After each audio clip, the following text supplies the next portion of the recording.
It took courage to tell this story, because even now my hands still shake when I remember the night everything changed. I know some people listening will not believe me. Some will say it was fear. Some will say it was emotion. Some will say it was just the imagination of a frightened boy growing up in a dangerous place. But I swear before God, what happened to me was real. And if you stay with me until the end of this testimony, you may begin to understand why so many people across the world are suddenly searching for truth, why hearts are waking up, and why even in the darkest places on earth, Jesus Christ is still revealing himself to people in ways no one can explain. Before I begin, I want you to do something for me. Where are you watching from right now? Comment your country and your prayer request below, because by the end of this video, I truly believe someone listening is going to feel hope again for the first time in a long time. And if this testimony touches your heart in any way, please like this video and subscribe for more real faith stories like this. You never know whose life you might help by sharing this message. My name is Samuel, but everyone in my neighborhood called me Sammy. I was 13 years old when Jesus Christ stepped into my life in a way that changed absolutely everything. And it all began on the night the sky over Kabul turned orange. I still remember the smell of smoke.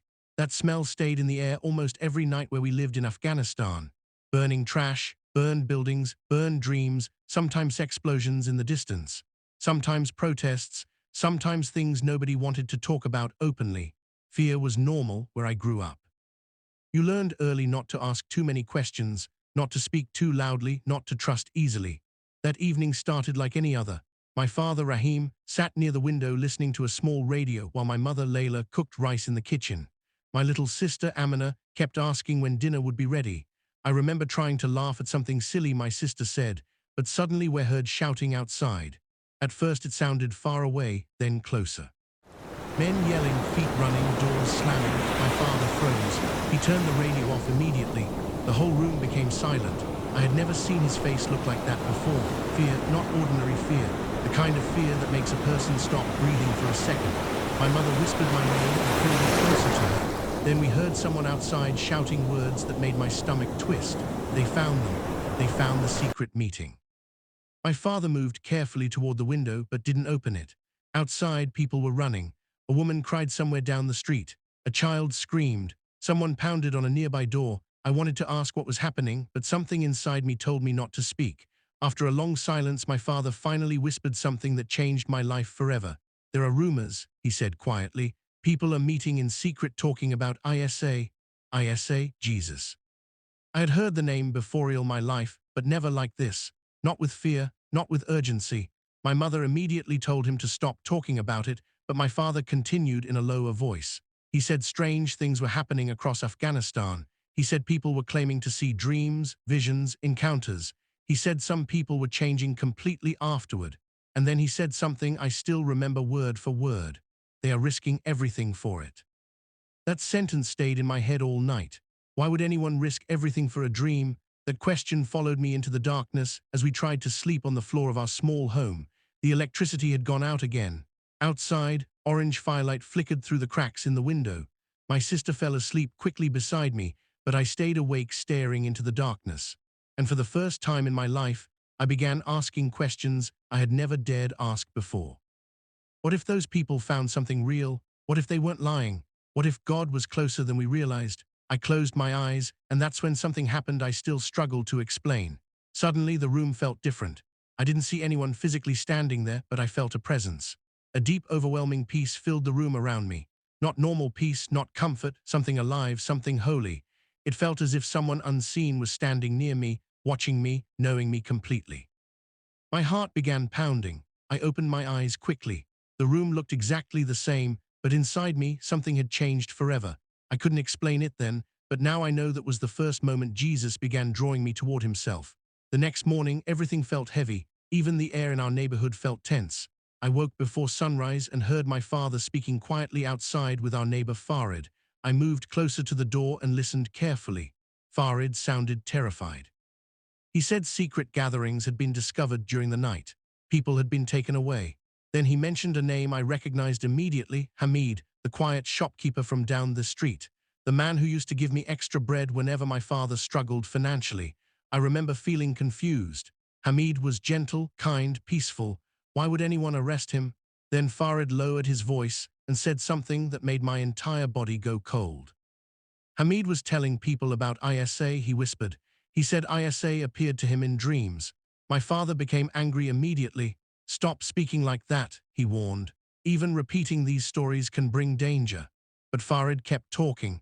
He said people everywhere were reporting similar encounters, not just in our area, across Kabul, even in villages far away. People claiming Jesus was revealing himself to them. My heart raced as I listened because deep inside I remembered the strange presence I felt the night before. Could it be connected? No, impossible. I tried to push the thought away, but something inside me wouldn't let go. Days passed. The fear in our neighborhood only grew worse. People whispered constantly. Conversations stopped whenever strangers walked by. Then suddenly another boy disappeared. His name was Zahir. He was around my age. We used to play together as children. One day he was there laughing in the streets. The next day he was gone. Rumors spread quickly. Some said he had been taken away. Others said his family hid him somewhere. But one detail kept returning in every whispered conversation. Zahir had started talking differently before disappearing. He spoke about forgiveness, peace, truth, and people said he too claimed to experience dreams about Jesus. That night I couldn't sleep again. I kept thinking about him. What could possibly make someone lose fear like that? Why were these encounters changing people so deeply? And then it happened again. That same presence filled the room, only stronger this time. Peace flooded through me so powerfully that my fear suddenly disappeared. I felt seen, known, loved, not condemned, not rejected, loved. I sat upright, breathing heavily. Tears filled my eyes and I didn't even understand why. I knew then this was no longer just curiosity. Something was happening to me personally. The next day I made a dangerous decision. I went to Hamid's abandoned shop. I still remember how quiet the street felt. Dust covered the steps outside. The wooden door was slightly open. My hands trembled as I slipped inside. Everything looked frozen in time. Empty shelves, scattered papers, silence. I moved carefully toward the back room where Hamid kept his personal things. Then I found it. A bundle of folded, handwritten pages tied together with cloth. I hesitated before opening them, but something deep inside pushed me forward. The moment I unfolded the papers, my breathing changed. At the top of one page was written one name, Isa, Jesus. I began reading. The pages described dreams, visions, a man clothed in light revealing truth and peace. The writer spoke about love stronger than fear, forgiveness stronger than hatred. One sentence hit me harder than anything else. Even in places ruled by fear, hearts will awaken because truth cannot be stopped by men. I read that line again and again. Truth cannot be stopped by men. My hands shook violently because for the first time in my life, I realized faith was not just rules or traditions to some people. It was real, alive, powerful enough to make people risk everything. Suddenly, footsteps passed outside. I froze in terror. I quickly gathered the papers and hid them inside a cloth bag before slipping out of the shop. When I returned home, I hid the pages beneath a loose board in my room. That night, after everyone slept, I read every word again by candlelight. And while I read, that presence returned stronger than ever before. I felt surrounded by peace. It felt as though someone invisible sat beside me, guiding my heart toward truth. I eventually fell asleep holding the papers in my hands, and then came the dream. No, not just a dream, an encounter. I found myself standing in a wide open place filled with light. There was no fear there, no violence, no darkness, only peace. Then I saw him, a man standing in the distance. I cannot fully explain how I knew, but deep inside me, I recognized him instantly. Jesus, Isa. He looked at me with eyes filled with compassion, unlike anything I had ever experienced. And in that moment, everything inside me broke. Every fear, every question, every hidden pain. It felt as if he knew every part of me completely. I didn't hear words with my ears, but deep inside my heart, truth was being revealed. I felt him showing me that I was not forgotten, that even in Afghanistan, even in fear, even in darkness, God still sees people. I began crying in the dream, not from sadness, from overwhelming love. Then suddenly the scene changed. I saw countless faces across my country, men, women, children, some crying, some praying, some looking upward with hope in their eyes. It was like a wave spreading quietly through darkness, a spiritual awakening. And then I understood something terrifying and beautiful at the same time. God was moving in places nobody expected. I woke up gasping for breath. Tears covered my face. My chest felt like it was on fire, and for the first time in my life, I whispered the name of Jesus out loud. The days after that became unbearable. Inside me, everything had changed. Outside me, the danger kept growing. People were being questioned, homes searched, more disappearances. Fear covered the city.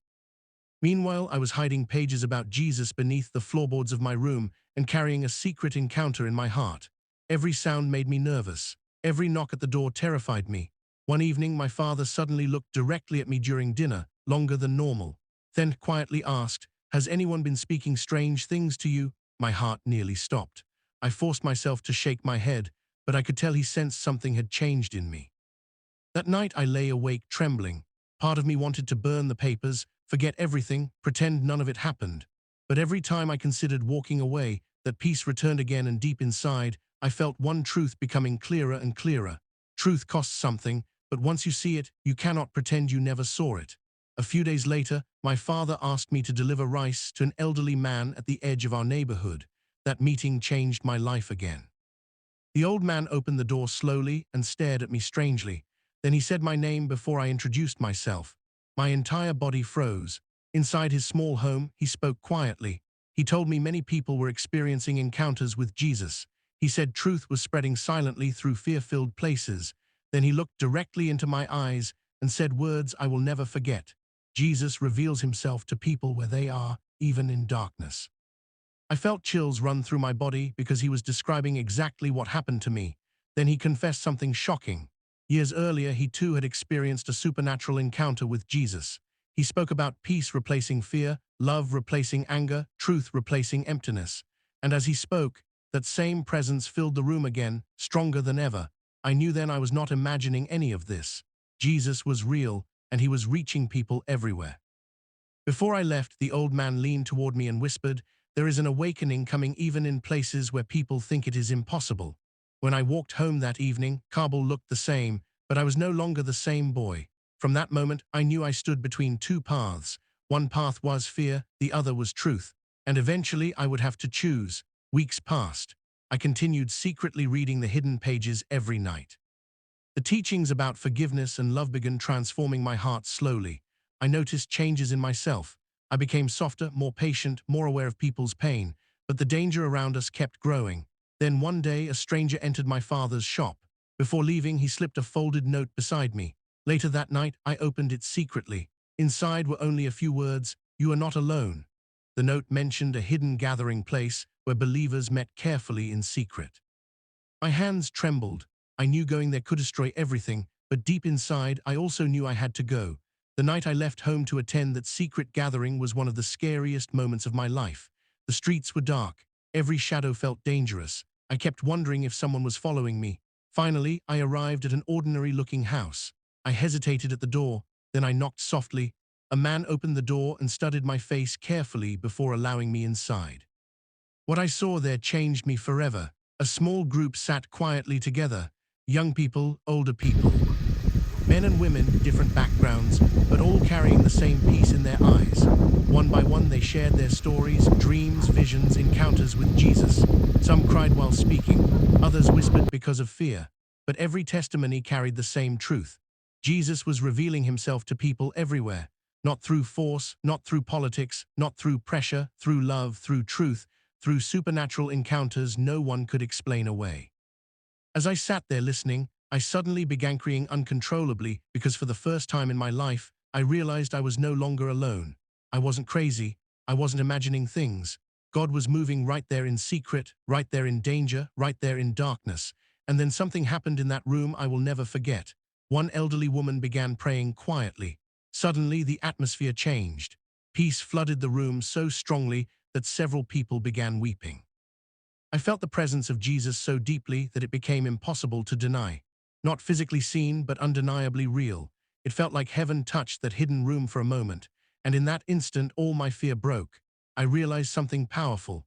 The darkness was not winning. Even in hidden places, even under persecution, even in fear, Jesus was still changing lives.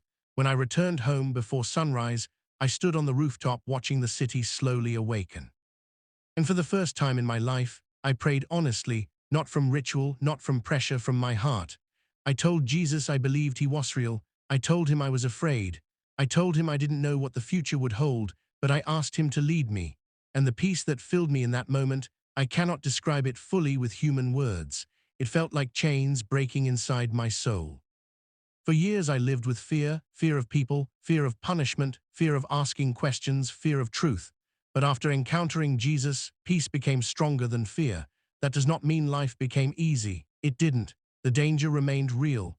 The uncertainty remained real. But something inside me had changed forever. I finally understood what those hidden pages meant. Truth cannot be stopped by men. Years have passed since those nights in Kabul, but even today I still hear stories from people around the world having dreams and encounters they cannot explain. And maybe that is why you are watching this video right now. Maybe you feel spiritually empty. Maybe you feel lost. Maybe fear has controlled your life for years. Maybe you are desperate for hope. I want to tell you something from my heart. Jesus still changes lives. He still sees people everyone else overlooks. He still walks into darkness, and no place is too broken for his light. If he could find a frightened 13-year-old boy hiding in fear in Afghanistan, he can find you too. I don't know what pain you are carrying today. Maybe depression, maybe addiction, maybe guilt, maybe loneliness, maybe fear about the future. But I promise you this, Jesus Christ is still real and he still transforms hearts. Before I end this testimony, I want to pray for you. If you feel comfortable, close your eyes for just a moment. Jesus, thank you for every person listening right now. You know their pain, you know their fears, you know the battles they never talk about. I pray that you reveal your peace to them the same way you revealed yourself to me. Bring hope where there is despair. Bring healing where there is brokenness. Bring light into every dark place, and let every person hearing this know they are not forgotten. In Jesus' name, Amen. If this testimony touched your heart in any way, please like this video. Not for numbers, not for popularity, but because someone else scrolling through YouTube tonight may desperately need hope just like I once did. And I would truly love to hear from you. Comment below. Have you ever experienced a moment in your life that you could not explain? Have you ever felt God speaking to your heart? Or do you need prayer today? Your story matters. And if you want more powerful testimonies and real faith stories like these, subscribe to the channel and join us again, because even now, God is still moving even in silence, even in darkness, even in impossible places. And the light still shines in the darkness, and the darkness has not overcome it.